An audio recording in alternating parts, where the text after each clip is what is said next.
दोस्तों आज के इस वीडियो में हम बात करने वाले हैं मुहर्रम के महीने में निकलने वाले ताजियों के बारे में और आपको इस वीडियो में ताजियों का पूरा इतिहास बताने वाले हैं। यानी कि भारत में ताजिए निकालने की शुरुआत कब और कैसे हुई, भारत में सबसे पहला ताजिया कब और किसने बनाया और क्यों बनाया, इस्लाम में ताजिए की क्या हकीकत है, इन सब बातों की जानकारी आज के इस वीडियो में हम आपको देने वाले हैं। इसलिए आप इसको आखिर तक जरूर देखें और मेहरबानी करके अपने दोस्तों में इसे शेयर भी कर दें ताकि मुहर्रम आने से पहले यह वीडियो ज्यादा से ज्यादा लोगों के पास पहुंच जाए। तो चलिए दोस्तों शुरू करते हैं। सन 1370 के आसपास की बात है। उस वक्त भारत में एक तैमूर लंग नाम के राजा की हुकूमत हुआ करती थी। हम आपको यह भी बता दें कि जिस तरह का भारत आज आप देख रहे हो, यह भारत उस वक्त ऐसा नहीं था। उस वक्त भारत एक बहुत बड़ा और विशाल देश था, क्योंकि उस वक्त भारत का बंटवारा नहीं हुआ था। अफगानिस्तान, पाकिस्तान, बांग्लादेश ये सब देश शामिल में ही थे, और यही नहीं बल्कि जो दूसरे छोटे छोटे द्वीप थे वो भी सब भारत में ही शामिल थे। इस तरह से तैमूर लंग की जो हुकूमत थी वो दुनिया के एक बहुत बड़े हिस्से पर हुआ करती थी, और हम जो आपको बताने वाले हैं यह वाकया उसी वक्त का है। तैमूर लंग एक तुर्की का रहने वाला बादशाह था। उसको हजरत इमाम हुसैन से बहुत ज्यादा मोहब्बत थी। इसी वजह से तैमूर लंग हर साल यानी कि जब भी मुहर्रम का महीना आता तो वो रोज़ाई इमाम हुसैन की जियारत करने के लिए इराक जाया करता था। चाहे वो दुनिया के किसी भी कोने में मौजूद क्यों ना हो, मगर मुहर्रम के महीने में वो इराक जरूर जाता था। यानी कि उस वक्त कोई भी ऐसा साल नहीं गुजरता था जिस साल वो मुहर्रम के महीने में रोज़ाई इमाम हुसैन की जियारत करने के लिए इराक ना गया हो। यानी कि तैमूर लंग हर साल हजरत इमाम हुसैन की मोहब्बत में इराक जाता और रोज़ाई इमाम हुसैन पर अकीदत पेश करता और इसाले सवाब करता, यानी कि फातिहा खाने वगैरह करता और फिर वापस अपनी जगह पर आ जाता। तैमूर लंग का हर साल का यही दस्तूर बना हुआ था। मगर एक साल ऐसा हुआ कि तैमूर लंग को एक बहुत बड़ी बीमारी ने घेर लिया। यानी कि बादशाह को एक ऐसी बीमारी लग गई जिसकी वजह से वो चलने फिरने के काबिल भी नहीं रहा। बड़े बड़े हकीमों और तबीबों ने उसका इलाज किया, मगर उसकी बीमारी का कोई भी इलाज ना हो सका। उसके बाद में जैसे ही मुहर्रम का महीना करीब आने लगा तो वो हजरत इमाम हुसैन की मोहब्बत में बेचैन होने लगा। उसकी रोज़ाई इमाम हुसैन की जियारत करने की ख्वाहिश बढ़ने लगी, मगर इस बार वो इस हालत में नहीं था कि वो रोज़ाई इमाम हुसैन की जियारत करने के लिए इराक जा सके, क्योंकि इस बार वो चलने फिरने के काबिल भी नहीं था। और उस वक्त के बड़े बड़े हकीमों और तबीबों ने भी उसको सफ़र करने के लिए मना कर दिया था। इस बात का बादशाह तैमूर लंग को बहुत अफसोस हो रहा था और वो इस गम में बेचैन होता जा रहा था। तैमूर लंग के राज दरबार में बहुत सारे मंत्री और संतरी हुआ करते थे। उनमें से एक मंत्री था जो सिया था। तैमूर लंग का वो सबसे खास मंत्रियों में से एक मंत्री था। एक दिन बादशाह ने अपने सिया मंत्री को अपने पास बुलाया और इस बारे में उससे बातचीत की। यानी कि उसको बताया कि इससे पहले वो हर साल जब भी मुहर्रम का महीना आता तो रोज़ाई इमाम हुसैन की जियारत करने के लिए इराक जाया करता था और उनकी जियारत करता था, मगर इस बार उसको इस बीमारी ने घेर लिया है, जिस वजह से वो इस बार रोज़ाई इमाम हुसैन की जियारत करने के लिए नहीं जा पाएगा। बादशाह तैमूर लंग ने अपने इस मंत्री से कहा कि वो कोई ऐसा रास्ता निकाले कि वो किसी भी तरह से रोज़ाई इमाम हुसैन की जियारत कर सके। दोस्तों यह सिया मंत्री तैमूर लंग का सबसे खास मंत्री था।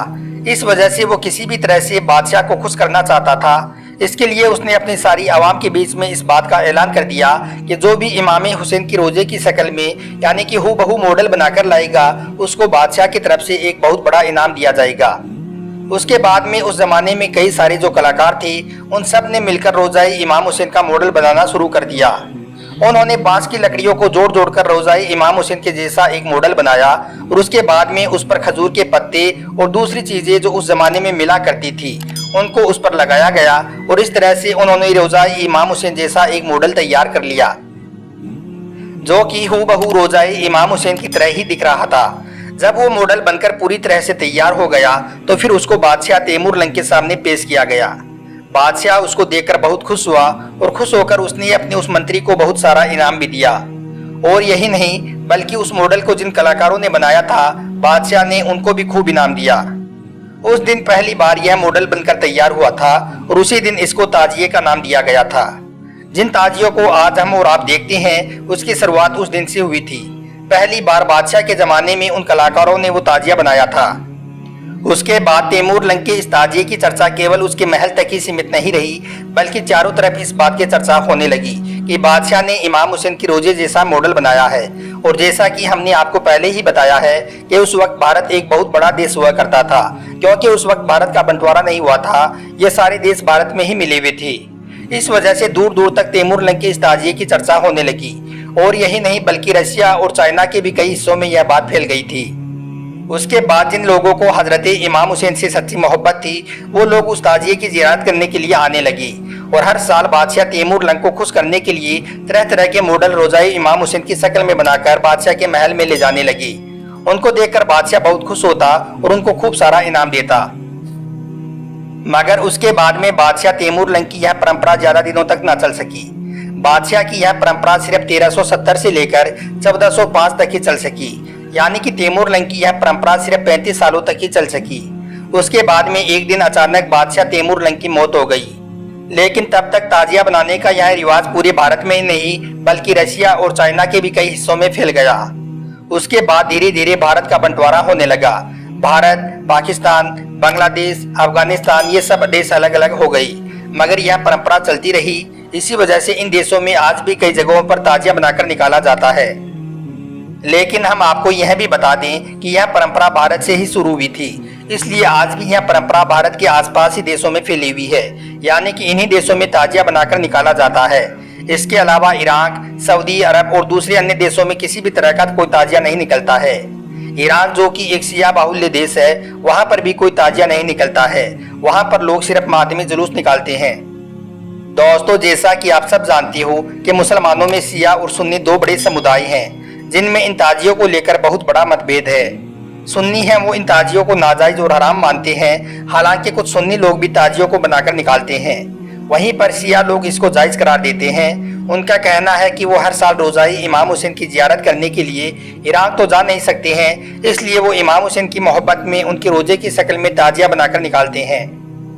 जबकि सुन्नी समुदाय के लोगों का ये कहना है कि ताजियों की दलील कुरान और हदीस में नहीं मिलती है, इसलिए इनको नहीं निकालना चाहिए। ताजिया बनाना और उनको निकालना इस्लाम में नाजायज है।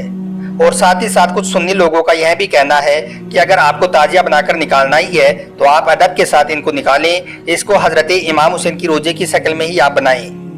मगर आजकल कुछ लोग ताजियों में जो खुराफातें कर रहे हैं वो बहुत गलत है। वो ताजिए को निकालते ही निकालते हैं, साथ में कुछ ऐसी अजीब अजीब चीजें भी निकालते हैं जो कि बहुत बड़े गुनाह का काम है। कुछ लोग हैं वो क्या करते हैं कि एक मटके के ऊपर काले रंग की चादर डाल देते हैं और उसको हजरत इमाम हुसैन के कटे हुए सर मुबारक की शक्ल देकर उसको चारों तरफ घुमाते हैं, जो कि बहुत गलत है। इसके अलावा कुछ लोग ताजियों के साथ गाड़ियों के ऊपर लाउड स्पीकर रखकर और नाच गानों के साथ ताजियों को निकालते हैं। और यही नहीं, कुछ लोग तो अजीब अजीब तरह की स्टंटबाजी भी करते हैं। कई लोग कब्र बना देते हैं, तो सुन्नी समुदाय के हिसाब से ये बिल्कुल भी जायज नहीं है और कुरान हदीस में भी इसकी कोई दलील नहीं मिलती है।